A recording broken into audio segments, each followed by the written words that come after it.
Okay जी, ये है sample file जो मैंने अपलोड की है, ठीक है।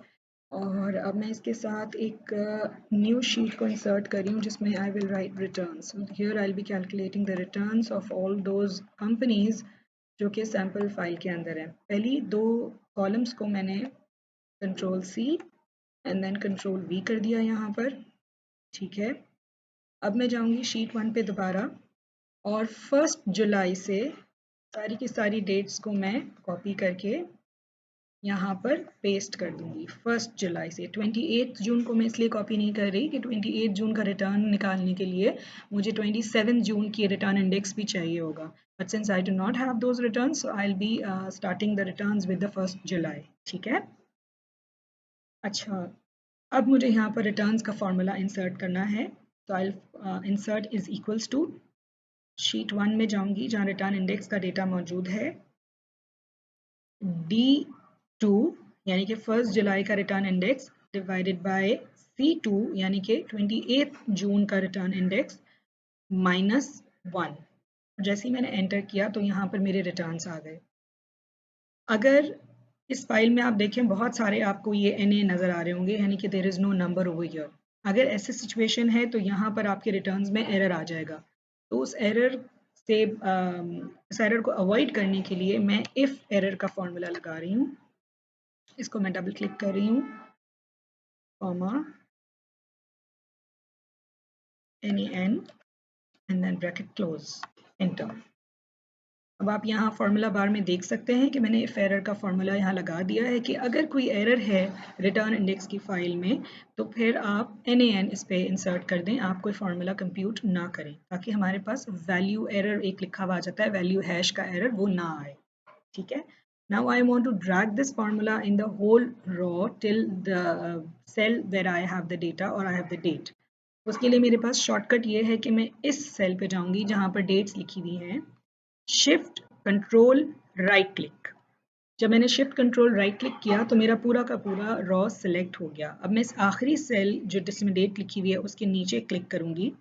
अब दोबारा मैं करूंगी shift control and left click and then control R।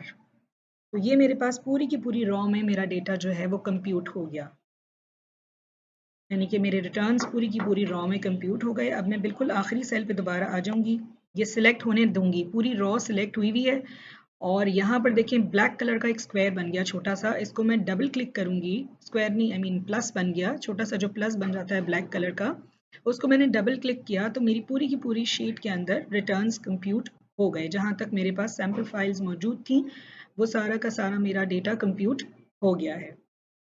अब बारी आती है डेटा क्लीनिंग की। तो सबसे पहले मैं इस वाले सेल को जो कि C2 है इसको जाके मैं यहाँ पर मैं अपना कर्सर रख रही हूँ and then view and then freeze panes. Now I am freezing my panes, ठीक है। फ्रीज पेन्स करने के बाद अब मैं क्या करूँगी, now I have to find this date, जिस डेट पे ये डेटा जो है ये जो कंपनी है ये डीलिस्ट हो गई थी। इट्स 27 नवंबर 2020। मेरे पास डेटा है सिर्फ जून 2020 तक का, इसका मतलब ये वाली जो फर्म है इसकी हम क्लीनिंग नहीं कर सकते क्योंकि 11 नवंबर 2020 तक का डेटा नहीं है हमारे पास। तो हम आते हैं दूसरी वाले कंपनी पे, ये है 6 नवंबर 2017। So I just do control F। Control F करने के बाद मुझे ये डेट यहाँ पर एग्जैक्टली पुट कर देनी है 06/11/17। ऑप्शंस में जाके मैं करूँगी वैल्यूज़, आई नेक्स्ट। तो ये मेरे पास सेम डेट आ गई जो मुझे यहाँ पर चाहिए थी। So basically here I will put -1 and enter, ठीक है। -1 और एंटर करने के बाद अब मैंने क्या करना है, I will move to the right hand side of this -1। जब -1 के राइट हैंड साइड पे जाऊंगी तो यहाँ पर जाकर मैंने capital N small a and capital N add कर दिया। अगेन दोबारा NaN पे मैं गई, shift control and right click, control R। तो पूरी की पूरी रॉ के अंदर मेरे पास ये NaN आ गया है। अब मैं आपको एक और कंपनी इसी तरह से क्लीन करके दिखा देती हूँ। अब ये देखिए 4 अक्टूबर 2021 का डेटा है, लेकिन मेरे पास 21 का डेटा नहीं है इस फाइल में। So that means I don't need to clean this file, sorry I don't need to clean this company. So I will move to the next company which is November 2008. Yes, we do have the data for November 2008. I'll just simply put the date over here. 6 की जगह ये 5th November है और 2008 है 08. Fine, next. और ये आ गया हमारे पास और मुझे कौन सी वाली, अब देखिए यहाँ पर आपको लेफ्ट हैंड पे 1 2 3 जो कॉलम नंबर्स ये लिखे हुए हैं इसमें आपको हाईलाइट हो जाता है कि आप किस सेल पर हो, ठीक है। So we want to go to this number 5. So as soon as I come down, ये automatically ये देखिए कॉलम हाईलाइट होता जा रहा है. So yes, exactly I am in the raw which I needed.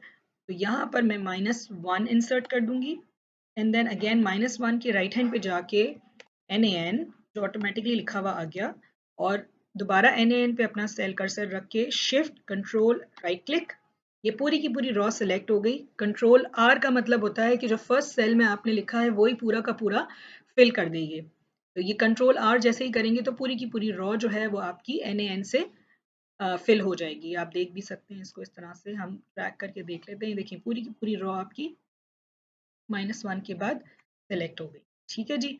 तो इस तरीके से आपने इसको करना है एंड आई होप कि बाय वाचिंग दिस वीडियो आप लोगों को अब कोई परेशानी नहीं होगी इसको करने में। और फर्स्ट रॉ में जो फार्मूला इंसर्ट करना था, पुट करना था, वो ऑलरेडी मैंने आप सबको पुट करके दिया है। You just need to drag the formula to complete the sheet and then just do the data cleaning.